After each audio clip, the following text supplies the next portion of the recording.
Abran su Biblia, por favor, a Filipenses capítulo 2. Filipenses capítulo 2. Mientras usted abre su Biblia, yo oro una vez más. Bendito Padre Celestial, al abrir tu palabra, como todo lo que hacemos en este lugar, Señor, necesitamos de tu Espíritu Santo para que nos dirija y nos guíe. Necesitamos, Señor, de tu Espíritu Santo para que nos enseñe. Yo, Señor, simplemente soy un siervo tuyo. Yo simplemente soy aquel que presenta la palabra, Señor, que tu Espíritu Santo la lleve y la confirme en el corazón de cada persona aquí presente. Y que por la obra del Espíritu Santo todos seamos transformados por lo que hoy vamos a ver en tu palabra santa. Así es que bendice este tiempo, Señor, y ayúdanos a crecer más en el conocimiento de ti y en el conocimiento de esta palabra que nos amolda y que nos hace más y más a la imagen de Jesús. En el nombre glorioso de nuestro Salvador, todo el pueblo de Dios dice: muy bien, acabamos de terminar el capítulo 1 de Filipenses. Para los que no han estado con nosotros, hoy comenzamos el capítulo 2. Y si se han perdido de alguno de los estudios, lo único que tienen que hacer es ir a Facebook, ir a YouTube, ir a Vimeo, ir a todos los medios sociales. Qué precioso, qué verdad. Me acuerdo cuando mi niño estaba así de pequeño y lo podía tomar en los brazos y llevarlo a donde yo quería que estuviera. Acaba de cumplir 21 años. Y ahora él me levanta a mí, me pone en el sillón y me dice: quédate aquí porque yo tengo que ir a otro lugar. ¿Qué se le va a hacer? ¿Verdad? Pronto le va a tocar a él cuidarme a mí como yo lo cuidé a él, ¿verdad? A ver, ahí nos vamos a ver las caras, ¿verdad? Muy bien, esa es otra predicación. Vamos. Filipenses capítulo 2. Y entonces pueden verlo en YouTube, pueden verlo en Vimeo, pueden verlo en Facebook, etcétera, etcétera, en todos esos lugares. Hoy estamos en el capítulo 2 y como les dije desde el principio de este estudio, al estudiar el libro de Filipenses vemos una carta del apóstol Pablo que está en prisión en Roma, si bien en arraigo domiciliario, como le llamamos ahora. De todas maneras, en prisión y no puede ir y venir como él quiere. Pero es una carta en la cual a través de ella, él les deja saber a los filipenses cuánto los ama. Les deja saber a los filipenses cuánto los extraña, que quiere ir a verlos, que tiene el anhelo de volver a ir a verlos. Pero también les deja saber a los filipenses que aun cuando está detrás de las rejas, de todas maneras eso no ha detenido la predicación del Evangelio. Él sigue predicando el Evangelio y da gracias por ellos también, porque ellos son algunas de las personas que siempre han estado en comunión, en la comunión con Él en predicar el Evangelio, ¿verdad? Y hemos visto entonces que la iglesia de Filipo era una iglesia que nosotros, o la iglesia en general, puede tomar como un ejemplo de una iglesia que está cumpliendo con su misión, que está cumpliendo con la visión que el Señor le ha dado y que está permitiendo ser usada por Dios para llevar el Evangelio a todo lugar. Si bien ellos no pueden ir a todos lados, como hemos visto ya y vamos a ver más adelante, sí están dispuestos a apoyar a aquellos que sí pueden ir, en este caso a Pablo. Hoy llegamos al capítulo 2 de Filipenses, ¿sí? Y yo no sé quién separó los capítulos, quién dijo que aquí va a terminar el capítulo 1 y va a comenzar el capítulo 2. Yo no sé quién lo hizo. Creo que tenía una buena intención para poder ayudarnos a recordar trozos de las Escrituras más fácilmente, ¿verdad? Por eso decimos Filipenses capítulo 2, versículo 1, y así sabemos a dónde ir. Si todo fuera una carta corrida, ¿verdad? ¿Qué diríamos? Vete al párrafo 10, en la primera parte de la primera oración de ese párrafo dice, ¿verdad? Entonces lo estaba haciendo con el propósito de ayudar a quienes van a estudiar las Escrituras después a que puedan encontrar las diferentes citas con más facilidad. Pero el capítulo 2 comienza de una manera medio extraña cuando hablamos acerca de gramática, porque empieza con las palabras por tanto. Por tanto. ¿Por tanto qué? ¿Qué tiene que decir eso? Por tanto. Y quiero decirles que cuando se usan las palabras por tanto, quiere decir que lo que se va a decir a continuación es el resultado de lo que se ha dicho anteriormente. Por tanto, vamos a leer los últimos 4 versículos del capítulo anterior. ¿Se fijaron cómo la usé ahí? La metí ahí medio, la escondí. Por tanto, ¿verdad? Vamos a ver lo que dice los últimos 4 versículos del capítulo 1. Lean conmigo. Ahí están a una página de Filipenses 1, versículos 27 al 30. Pablo les dice a los filipenses: solo compórtense ustedes como es digno del Evangelio de Cristo, para que ya sea que vaya a verlos, esperando salir de la prisión y poder ir a verlos, o que me encuentre ausente, sepa yo que ustedes siguen firmes en un mismo espíritu y luchando unánimes por la fe del Evangelio. Es una lucha que ellos están teniendo, así como la está teniendo Pablo, porque siempre que nos damos a predicar el Evangelio, siempre que nos damos la tarea a predicar el nombre de Cristo, vamos a encontrar luchas. Vamos a encontrar luchas de afuera, pero también vamos a encontrar luchas de adentro. ¿Ustedes no tienen luchas cuando se les presenta la oportunidad de predicar el Evangelio? Se presenta alguien, está ahí con ustedes, fácilmente podrían hablarle de Cristo y hay una tremenda lucha que se lleva a cabo dentro de nosotros, ¿no es cierto? ¿Le digo? No le digo. ¿Le hablo? No le hablo. ¿Cómo va a reaccionar si le hablo de Cristo? ¿Qué va a decir? ¿Que estoy loco? ¿De dónde saliste tú? De repente estoy echando gasolina aquí y me vienes a decir que Cristo me ama. ¿Y eso qué? Entonces hay una lucha y ellos estaban pasando por esa lucha. ¿Sí? Luego noten lo que les dice en el versículo 28, sin que en nada los intimiden los que se oponen, que son muchos.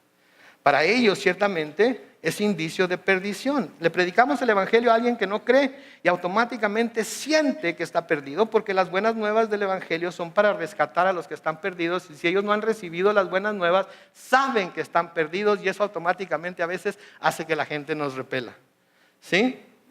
Entonces, ciertamente es indicio de perdición, pero para ustedes lo es de salvación. Y esto de parte de Dios. Para nosotros los que hemos creído el Evangelio, pensamos en el Evangelio.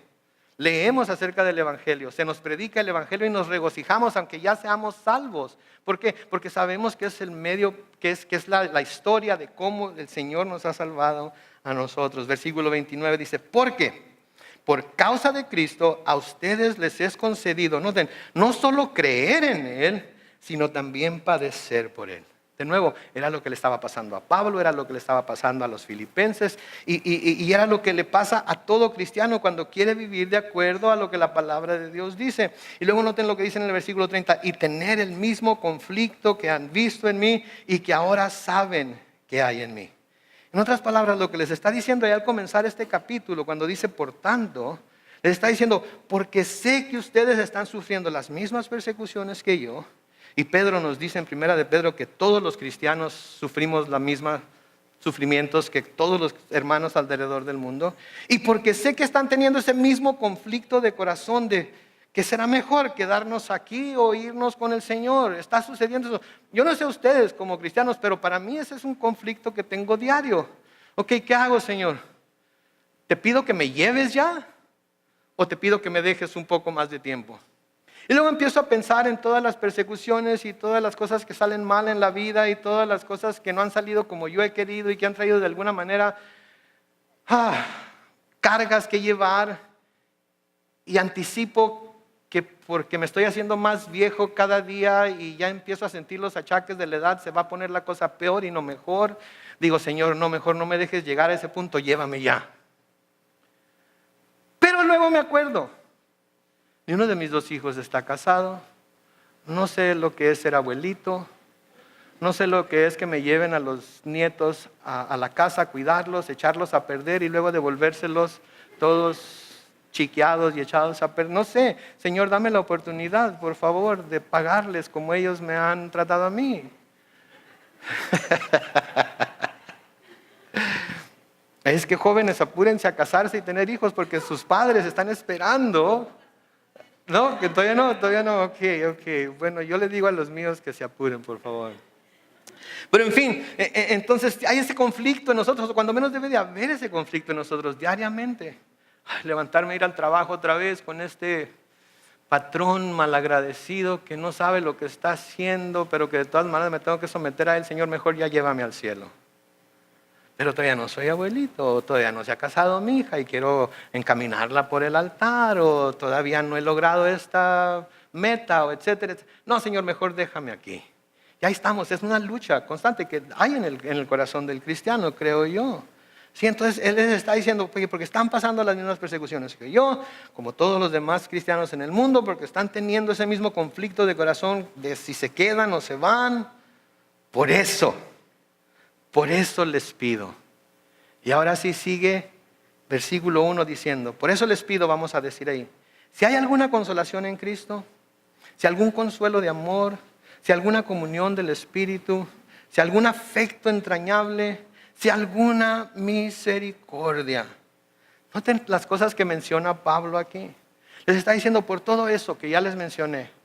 Si existen estas cosas, está haciendo como que lo duda, ¿verdad? Como que está haciendo una pregunta. Quiere que ellos le confirmen a él que estas cosas, la consolación en Cristo, el consuelo de amor, la comunión del Espíritu, el afecto entrañable, la misericordia, como que quiere que ellos le confirmen a Él que estas cosas en realidad existen.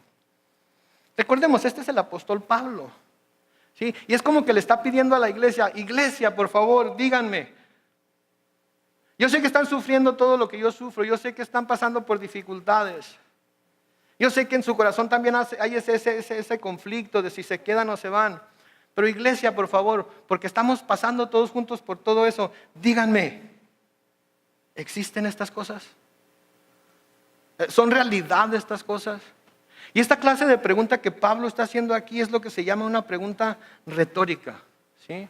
Y una pregunta retórica es una pregunta que se hace no porque haya duda en la persona que está haciendo la pregunta, o no porque esté pidiendo una respuesta, de hecho él ya sabe la respuesta, sino lo que Pablo está haciendo aquí, está expresando indirectamente, está afirmando indirectamente, está dando vigor y eficacia y está confirmándoles a ellos que estas cosas sí existen. O sea que Pablo no duda que estas cosas existan. Simplemente está indirectamente afirmándole a la iglesia que existen. Y eso es importante para nosotros. Eso es importante que nosotros que estamos pasando por estas tribulaciones, que estamos en este mundo a veces sufriendo cosas que nunca pensábamos que íbamos a sufrir, pasando por pruebas que nunca pensábamos que íbamos a pasar, pasando por situaciones que nos hacen sentirnos sobrecargados a menudo y que nos hacen que caigamos en estados de depresión, en estados en los que no podemos ni movernos, en los que no queremos ni siquiera abrir los ojos ni levantarnos de la cama. Esto nos deja ver que todas estas cosas están a nuestra disposición. Entonces Pablo no duda que estas cosas existan, como nosotros como cristianos no debemos dudar que estas cosas existen, ¿sí? Pero está declarando que las hay. Y hoy esto es lo que quiero que todos nosotros entendamos y que salgamos con ese conocimiento de aquí hoy. Que todas estas cosas que está mencionando Pablo aquí existen para el cristiano. ¿Sí? En otras palabras, estas cosas que se mencionan aquí existen en la vida del cristiano y a veces no nos damos cuenta que están ahí. Porque no hemos aprendido que cuando necesitemos cualquiera de estas cosas, lo único que tenemos que hacer es ir a Cristo y Él nos las da porque nos ama. Y quiere que sepamos que a pesar de las persecuciones, quiere que sepamos que a pesar de las dificultades, a pesar de los ataques de Satanás, a pesar de los ataques del mundo, estas cosas están a nuestra disponibilidad. ¿Por qué? Porque estamos en Cristo y todas ellas se encuentran en Cristo. ¿Sí? Y si estamos en Cristo, todas estas cosas que se encuentran en Cristo son nuestras. Por ello podemos hacer uso de ellas, por ello podemos tomarlas y aplicarlas a nuestra vida y vivir de acuerdo a lo que Cristo nos ofrece a nosotros. A veces como cristianos vivimos de acuerdo a lo que el mundo nos da y creemos que tenemos que soportarlo todo por nuestras propias fuerzas. Y luego creemos que si tan solo, porque se nos ha dicho que si tan solo pensamos positivamente, les han dicho, piensa positivamente, no pienses cosas negativas. Si piensas cosas negativas, entonces cosas negativas te van a pasar. La ley de la atracción, ¿verdad? Si tú atraes cosas negativas, negativas van a venir a tu mente. Pero si tú piensas positivamente, cosas positivas van a venir a tu vida. ¿Sí? Les digo algo y no se enojan conmigo. Eso de pensar positivamente no funciona. ¿Verdad? Nos esforzamos y pensamos todo bien positivo, ¿verdad? Yo tengo, vamos a decir, 50 y tantos años.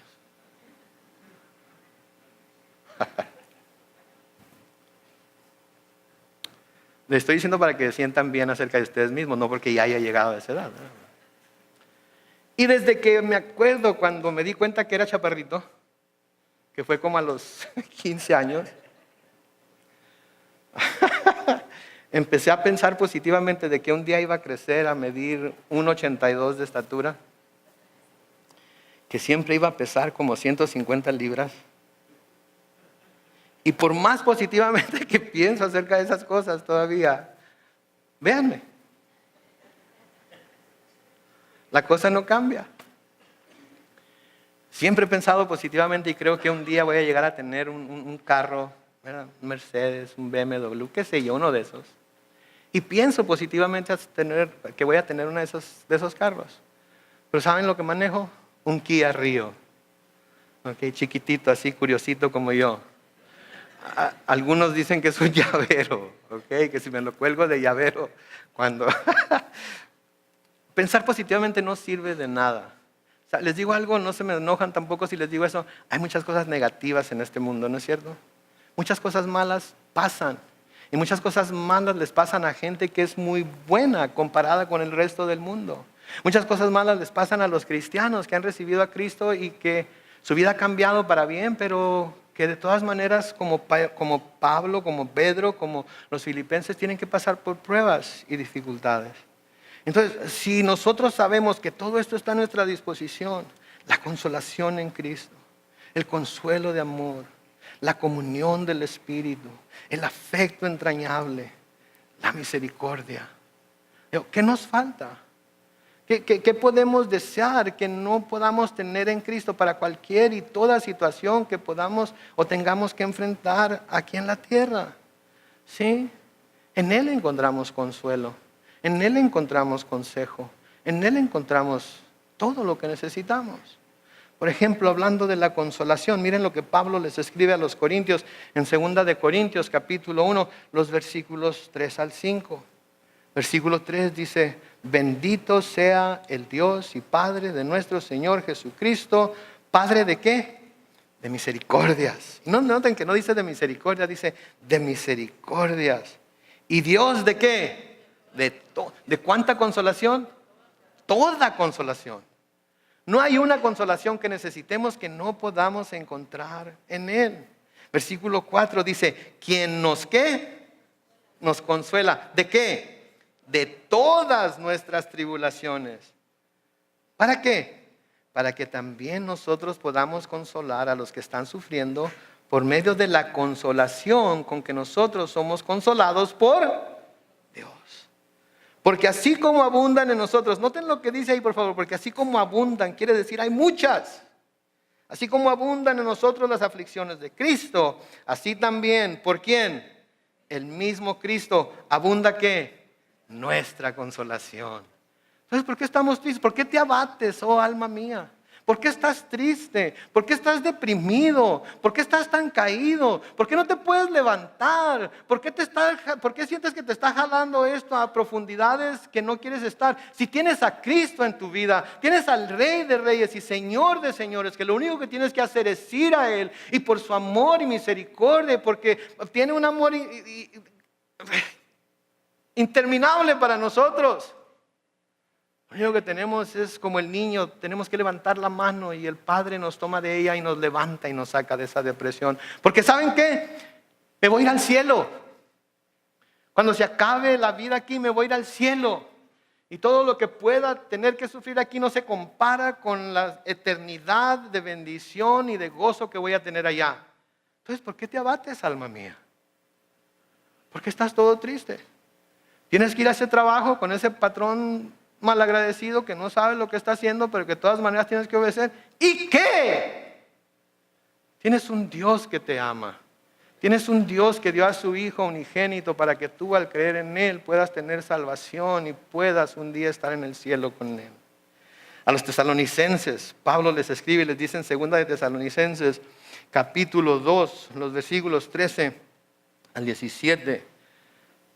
Pero nosotros siempre debemos dar gracias a Dios por ustedes, hermanos amados por el Señor, de que desde el principio Dios los haya escogido para salvación, mediante la santificación por el Espíritu y la fe en la verdad. Versículo 14, a esto los llamó por medio de nuestro Evangelio, para que alcanzaran la gloria de nuestro Señor Jesucristo. Noten por favor lo que hemos alcanzado en Cristo, para que alcanzaran la gloria de nuestro Señor Jesucristo. Versículo 15, por lo tanto, ahí están esas palabras también, por lo tanto, porque todo eso les ha sido dado. Hermanos, manténganse firmes y retengan la doctrina que personalmente y por carta les hemos enseñado. Que nuestro Señor Jesucristo mismo y nuestro Dios y Padre, que nos amó y nos dio ¿qué? ¿Qué tan largo es ese consuelo? ¿Y qué más? Buena esperanza, por gracia, no la merecíamos, no podíamos ganárnosla, no teníamos la manera de poder lograrla, nos lo dio por gracia.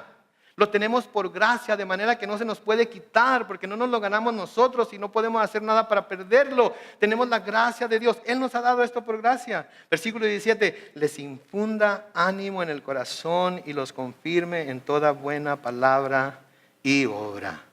Así es que mientras no estemos con el Señor, estamos aquí en la tierra y nuestras palabras deben ser palabras que edifican. Y lo que debemos hacer con nuestras vidas son buenas obras que, según nos dice Efesios 2:10, Él preparó de antemano para que andemos en ellas. ¿Sí? Noten entonces, tenemos esa consolación. De hecho, el Señor mismo les prometió a sus discípulos que les enviaría un consolador. Y saben que la palabra que se traduce consolador, que es paracleto, en el griego puede ser consolador o consejero. Consolador o consejero, ¿verdad? Entonces, el Señor mismo les prometió a sus discípulos que les iba a enviar a ese consolador. En Juan capítulo 14, los versículos 15 al 17, el Señor Jesucristo hablando aquí dice, si me aman, obedezcan mis mandamientos. Y yo rogaré al Padre y les dará otro consolador. Cuando está hablando de otro del mismo tipo. ¿Por qué? Porque ellos estaban siendo consolados en Cristo de que todo lo que estaban sufriendo, todo lo que estaban pasando, un día Él los iba a liberar de todo ello. Entonces Él es el consuelo, pero el Espíritu Santo va a ser el consolador para que esté en ustedes, noten, para siempre. Es decir, el Espíritu de verdad, al cual el mundo no puede recibir porque no lo ve ni lo conoce. Pero ustedes lo conocen. ¿Por qué? Porque permanece con ustedes y ¿qué? Estará con ustedes. El Espíritu Santo de Dios permanece con nosotros. Siempre está con nosotros. Y estará tiempo futuro. Estará siempre con nosotros. Mientras estemos aquí en la tierra, el Espíritu Santo nos acompaña donde quiera que nosotros vamos, está en nosotros, nos ilumina, ¿sí? Tiene el poder para eliminarlos, pero la mayoría del tiempo nos ilumina, ¿verdad? Nos da conocimiento, nos da entendimiento, nos da la habilidad para entender las Escrituras, nos da la habilidad para poder desear las cosas buenas que Dios tiene para nosotros y reconocer que en Dios tenemos todo lo que necesitamos. Entonces Él está con nosotros y está en nosotros y lo estará para siempre. ¿Sí? Él es el consolador. Cristo es la consolación, pero Él es el consolador. El príncipe de los predicadores, Charles Spurgeon, dijo esto: el Espíritu Santo consuela, pero Cristo es la consolación. Si puedo usar el sentido figurado, el Espíritu Santo es el médico, pero Cristo es la medicina. A veces tomamos a Cristo como el médico, ¿verdad? Es nuestro médico por excelencia. No, mis hermanos, Cristo es mucho más que el médico. Cristo es la medicina. ¿Sí? Y así como si estamos enfermos, si no tomamos la medicina no tiene ningún efecto sobre nosotros. Así si no nos damos cuenta de que Cristo está en nosotros, Cristo no va a tener el efecto que debe tener en nuestra vida cuando estamos pasando por los tiempos difíciles. Siempre decimos, ¿verdad? Recibe a Cristo, ¿dónde? En tu corazón.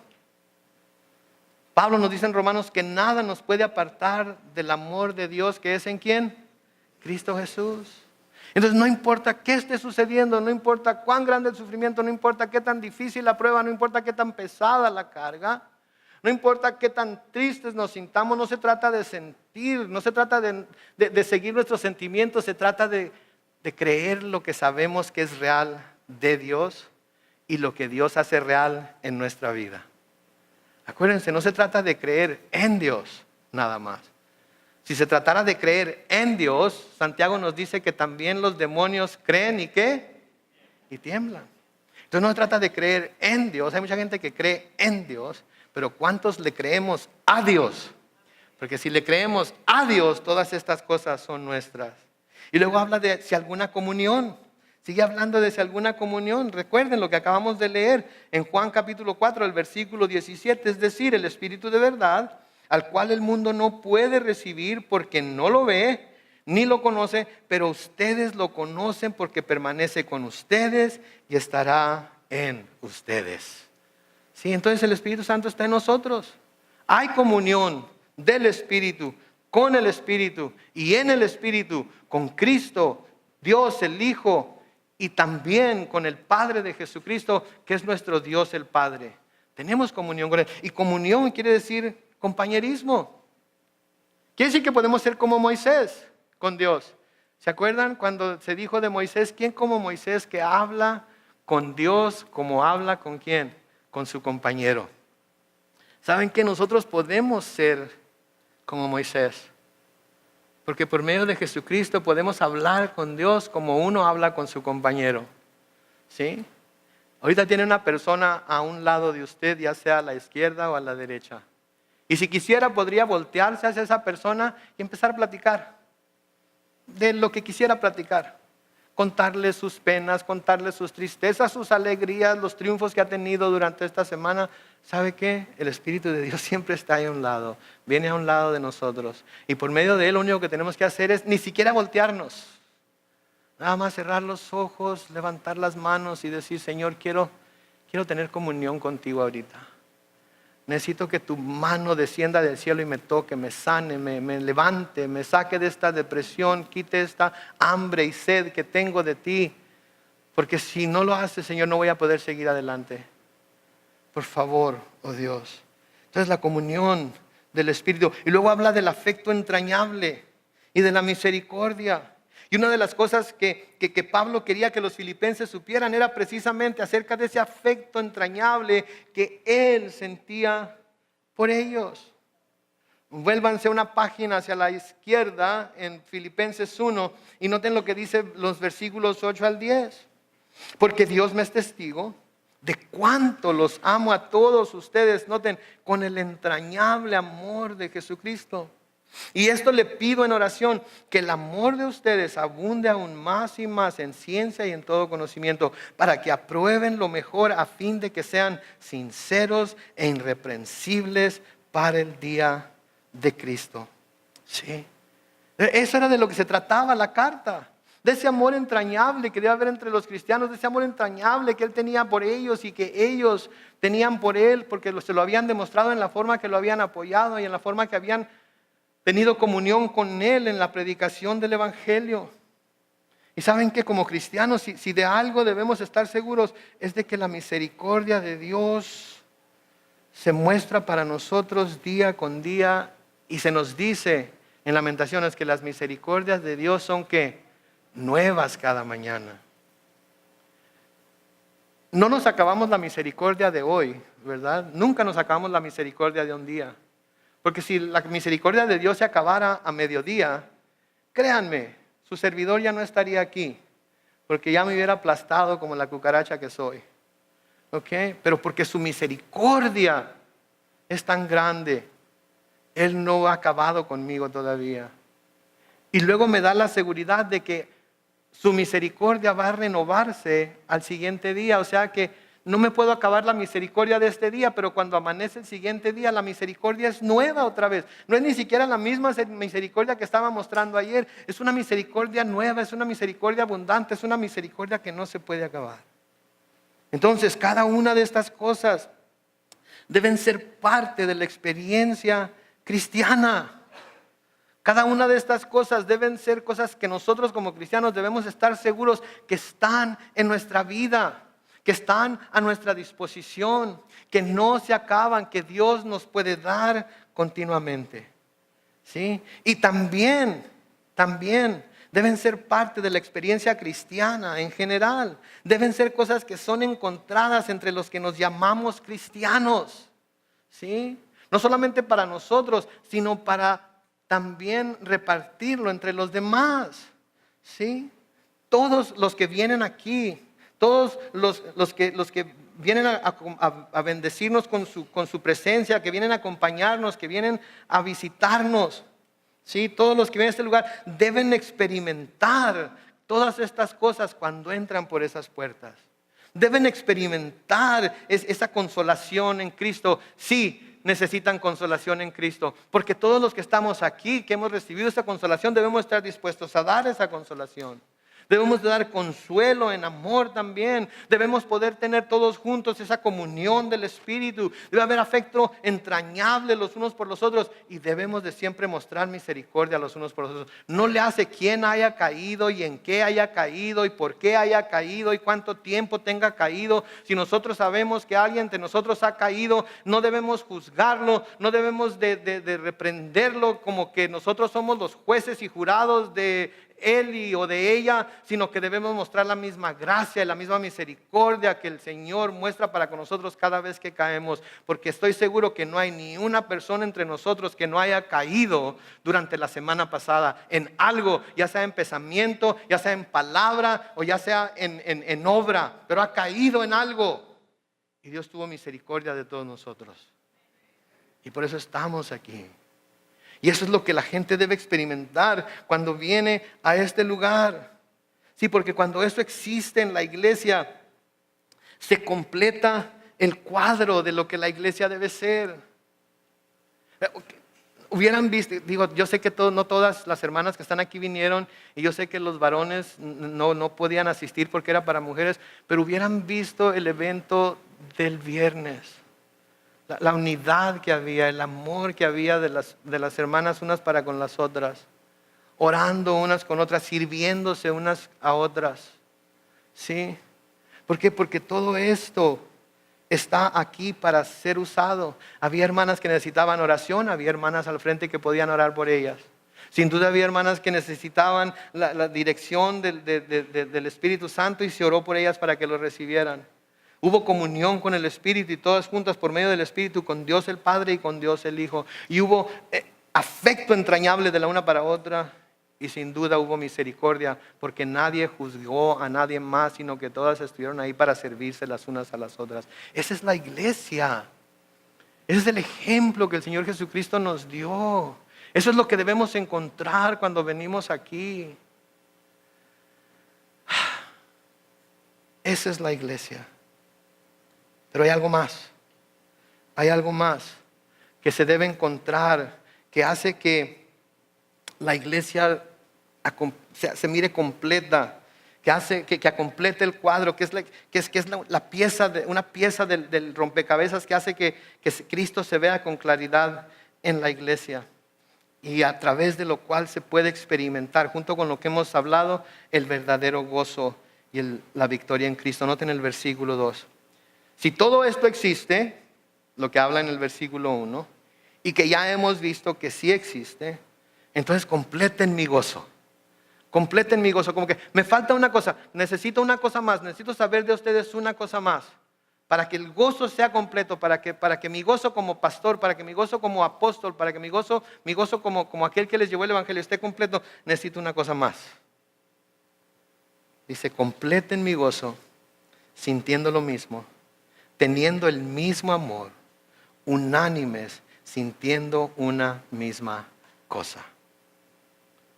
Esta es otra cosa importante que debe haber en la iglesia. Para que el mundo sepa que Cristo es real, debe haber unidad en la iglesia. Debe haber unidad en la iglesia. ¿Sí? Que haya unidad en todo lo que hacen. Como un cuerpo que son todos, como un cuerpo que somos todos, debemos de trabajar para el bien de ese cuerpo y no como miembros rebeldes que nos preocupamos solo por lo nuestro, pero no por lo de los demás. Debe haber esa unidad. ¿Sí? Me causa curiosidad. No sé si todos hayan tenido la experiencia que yo he tenido, pero cuando están martillando un clavo y le fallan al clavo y le pegan al dedo, ¿sí vean qué es lo primero que pasa? La otra mano agarra el dedo y la aprieta, ¿verdad? ¿Para qué? Para que se le quite el dolor. Y luego en la boca empieza, ¿para qué? Para que se le quite el dolor. Y luego los pies lo llevan a uno a donde puede recibir ayuda, ¿verdad? ¡Vieja! ¡Me machuqué otra vez! El único dedo que no me había machucado, creo que me lo quebré. Entonces, todo el cuerpo empieza a hacer cosas que van a ayudar a ese dedo nada más. Todo el cuerpo se empieza a concentrar en qué puede hacer para ayudar a ese dedo. Saben que nosotros somos el cuerpo de Cristo. Y como miembros del cuerpo de Cristo debemos de preocuparnos por todos los demás, todo lo que hacemos. Debemos hacerlo como un cuerpo en el que todos los miembros trabajan para el bien de todo el cuerpo. Elogio mucho a mis hermanos que están ahí atrás sentados, porque saben que ellos trabajan no porque quieren reconocimiento, sino porque ellos saben que lo que están haciendo va a servir para el bien de todo el cuerpo. Y no nada más del cuerpo de Cristo aquí en este lugar, sino para el cuerpo de Cristo a través de todo el mundo, a través de todos los medios sociales que usamos para esparcir el mensaje del Evangelio. ¿Sí? Y van a tener su recompensa en el cielo. Pero todos debemos de trabajar de esa forma. Pablo les escribe a los romanos en Romanos capítulo 12, los versículos 4 y 5, lo siguiente. Porque así como en un cuerpo hay muchos miembros, y no todos los miembros tienen la misma función, así también nosotros, aunque somos muchos, formamos un solo cuerpo. ¿En quién? En Cristo. Y cada miembro está, ¿qué? Unido a los demás. ¿Alguna vez han visto, a mi esposa no le gustan las hormigas, ahorita me trae loco. Allá hay una hormiga. Acá mire otra hormiga. Acá hay un montón de hormigas. Parezco vaquero con la pistola del insecticida. Me está viendo ahorita, yo sé que me está viendo.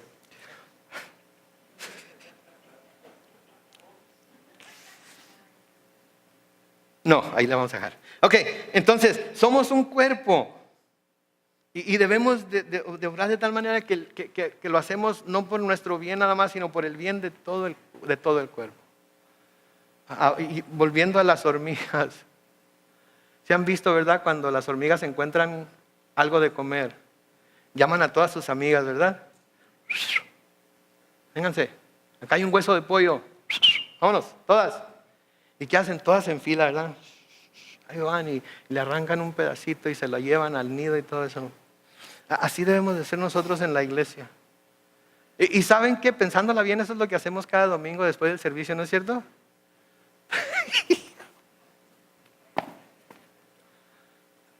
Somos como hormigas. Acá quien agarra su silla, ahí vamos.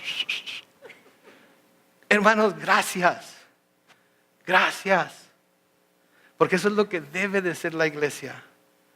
Eso es lo que debe de ser. No llegar y decir, oye, estas bancas que chilaquiles están. Y luego un día llegar y ver que alguien está sentado en donde yo me siento siempre. ¿Cómo se atreve a sentarse donde yo me siento? No me siento a gusto en ningún otro lugar. Lo he intentado. Me siento y no, como que no tiene la forma. ¿Verdad? Necesito ese lugar. Hey, Ujier, ven para acá. Dile a ese hermano que le hablan acá afuera. No debemos hacer las cosas por nosotros mismos. Sí, de nuevo Pablo en Romanos 12, 4 y 5, porque así como en un cuerpo hay muchos miembros y no todos los miembros tienen la misma función, así también nosotros, aunque somos muchos, formamos un solo cuerpo en Cristo y cada miembro está unido a los demás. Todos estamos unidos a los demás. Se nos ha dicho que la unión hace la fuerza, ¿no es cierto? El pueblo unido jamás será. No lo vamos a convertir en un meeting político aquí, ¿ok? Pero es cierto. Cuando hay unión, no hay quien pueda vencernos. Sí, si ustedes ven en sus monedas de Estados Unidos, en sus billetes y todo, hay estas palabras en latín. E pluribus unum. E pluribus unum. Que quiere decir de los muchos, uno. Cuando todos nosotros, los muchos, nos hacemos uno. Y adoramos a Cristo y clamamos a Él y oramos a Él los unos por los otros. Hay fuerza en ello. Hay poder en ello. Por eso tenemos nuestro grupo de oración para que cuando necesiten oración vayan a ese grupo y digan, hermanos, necesito que oren por esto, necesito que oren por aquello, necesito que oren por mi enfermedad, necesito que oren por mi necesidad, porque en la unión hay fuerza. Pablo nos dice en Efesios capítulo 4, los versículos 1 al 3, yo estoy preso por causa del Señor, les ruego que vivan como es digno del llamamiento que han recibido y que sean humildes y mansos y tolerantes y pacientes unos con otros. ¿En qué? En amor. Luego noten el versículo 3. Procuren mantener la unidad del Espíritu en el vínculo de la paz. Noten lo que dice, procuren. Quiere decir que debe haber debemos de estar haciendo algo porque esto se dé.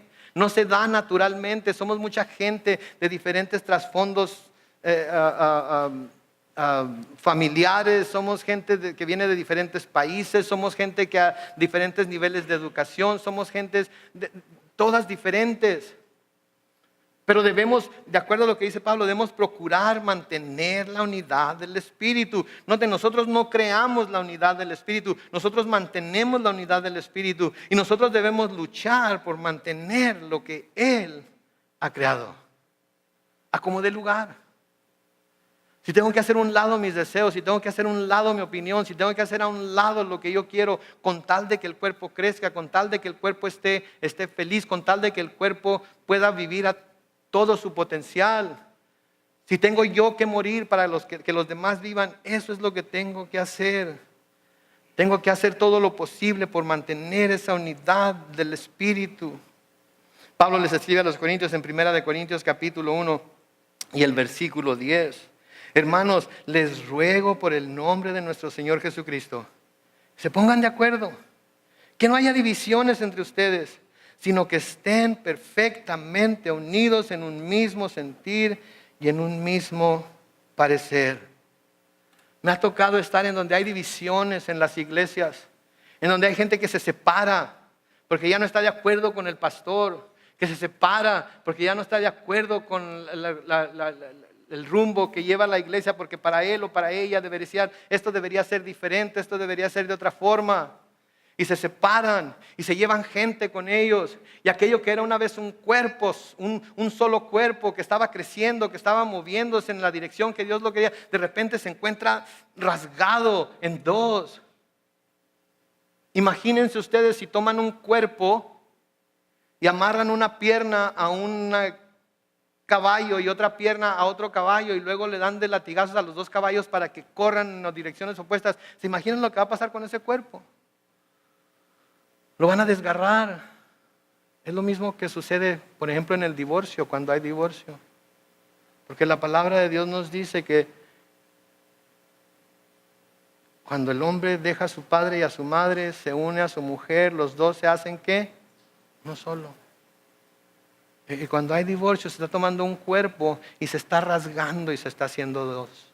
¿Creen que va a doler? ¿Creen que va a haber sangre? ¿Creen que va a haber gente lastimada? Claro que sí. En la iglesia pasa lo mismo a veces. Lo he visto y es doloroso. No sabe uno si seguirle hablando a los que se fueron, si considerarlos amigos a los que se fueron o no considerarlos amigos ya. No sabe uno si orar por ellos para que Dios los bendiga o orar por ellos para que Dios no los bendiga. No debe haber eso en la iglesia. Por eso Pablo le dice, les ruego, estén perfectamente unidos en un mismo sentir y un mismo parecer. A los Corintios, Pablo les dice en 2 Corintios capítulo 3 y el versículo 11, por lo demás, hermanos, regocíjense, perfecciónense, consuélense, sean de un mismo sentir y vivan en paz. Y el Dios de la paz y del amor, ¿qué? Estará con ustedes. ¿Quieren la paz de Dios? Vivamos en paz. Hagamos lo que tengamos que hacer para estar en paz con Dios y con los demás. Porque de nadie depende que yo esté en paz con todos ustedes más que de mí. Más que de mí. De nadie depende que el resto del mundo esté en paz conmigo más que yo. Yo sé que ahorita están, pero pastor, ¿y qué tal? Y luego, si acá y si allá. Deténgase, piense. ¿Quién es el que tiene que para que todo alegata se acabe? Estemos bien o estemos mal, ¿cierto? Nos sintamos justificados o no. Está en mí. Está en mí. Y si yo quiero la paz de Dios, entonces debo estar en paz con todo el mundo. Pedro nos dice en 1 Pedro capítulo 3, los versículos 8 y 9. En fin, únanse todos en un mismo sentir. Sean compasivos, misericordiosos y amigables. Ámense fraternalmente y no devuelvan mal por mal ni maldición por maldición. Al contrario, bendigan, pues ustedes fueron llamados para recibir bendición. Noten la ecuación ahí, bendigan, porque ustedes fueron llamados para recibir bendición.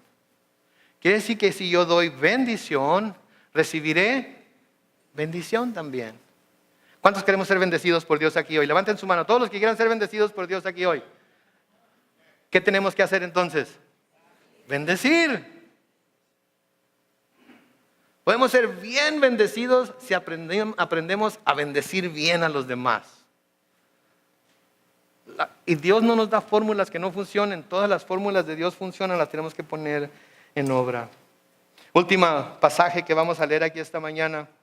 Cuando el Señor hace una oración por sus discípulos al Padre, ¿sí? Él dice lo siguiente. Noten en Juan capítulo 17, comenzando con el versículo 14. Voy a pedir al grupo de alabanza que por favor pase al frente. Juan capítulo 17, comenzando con el versículo 14. Jesús hablando aquí dice: yo les he dado tu palabra, y el mundo los aborreció porque no son del mundo, como tampoco yo soy del mundo. No ruego que los quites del mundo, sino que los protejas del mal. Ellos no son del mundo, como tampoco yo soy del mundo. Noten, santifícalos en tu verdad, tu palabra es verdad. Tal como tú me enviaste al mundo, así yo los he enviado al mundo. Y por ellos yo me santifico a mí mismo, para que también ellos sean santificados en la verdad. Luego noten lo que dice el versículo 20, por favor. Pero no ruego solamente por estos, los que estaban ahí con él, sino también por los que han de creer en mí por la palabra de ellos. ¿Cuántos de los que estamos aquí hemos creído en Cristo por la palabra de ellos? Todos nosotros. Por lo tanto, nosotros también estamos contados entre ellos. Noten lo que dice el versículo 21. Para que todos, tanto ellos como los que van a creer por la palabra de ellos, ¿sí? Sean ¿qué? Uno. Como tú, oh Padre, en mí y yo en ti, que también ellos, aquellos que estaban con él y los que van a creer por la palabra de ellos, sean uno. ¿En quién? Nosotros. ¿Para qué? Para que el mundo crea que tú me enviaste. ¿Se dan cuenta? La unidad de la iglesia manifiesta al mundo que Cristo fue enviado por Dios. Cuando hay desunidad en la iglesia, cuando cada quien jala por su lado, cuando no hay ese amor los unos por los otros, el mundo dice: mira estos cristianos, qué bárbaro. ¿Te diste cuenta de la división que hubo en la iglesia fulana de tal? El pastor fulano se llevó cierta gente, el otro pastor se llevó cierta gente, el otro pastor se quedó con cierta gente. Qué bárbaro. Y esos son los cristianos. No, por favor, que sean uno en nosotros, para que el mundo crea que tú me enviaste. Yo les he dado la gloria que me diste, para que sean uno, así como nosotros somos uno. Yo en ellos, versículo 23, y tú en mí, para que sean ¿qué? Perfectos en unidad, para que el mundo de nuevo crea que tú me enviaste y que los has amado a ellos como también a mí me has amado. ¿Se dan cuenta? Oh, Señor, abre nuestros ojos, Señor, abre nuestros ojos, da a entender a nuestro corazón para que sepamos lo importante que es saber todo lo que tenemos en Cristo, y para que sepamos lo importante que es buscar, mantener la unidad en el Espíritu, para que el mundo crea que fuiste enviado por el Padre, y para que nosotros como iglesia podamos magnificar tu nombre. Oh my God. Es profundo esto. Pero como iglesia debemos de tomarlo, recibirlo y decir: Espíritu Santo, por favor, grábalo en mi corazón. Lléname de ello. Ayúdame a entenderlo. Y no solamente aplicarlo aquí en la iglesia, sino aplicarlo en mi casa también, aplicarlo en el trabajo también, aplicarlo en la escuela también, aplicarlo en todas mis relaciones personales, Señor, porque esto es lo que va a traer gloria a tu nombre. Esto es lo que va a traer gloria a tu nombre. Esto es lo que la iglesia debe ser. Y si lo somos, vamos a ser como el azúcar para las hormigas. Y va a haber una fila de gente que va a venir a buscar tener todas estas cosas que nosotros tenemos aquí, que ellos no tienen. La consolación en Cristo, el consuelo de amor, la comunión del Espíritu, el afecto entrañable y la misericordia. Amén. Oremos.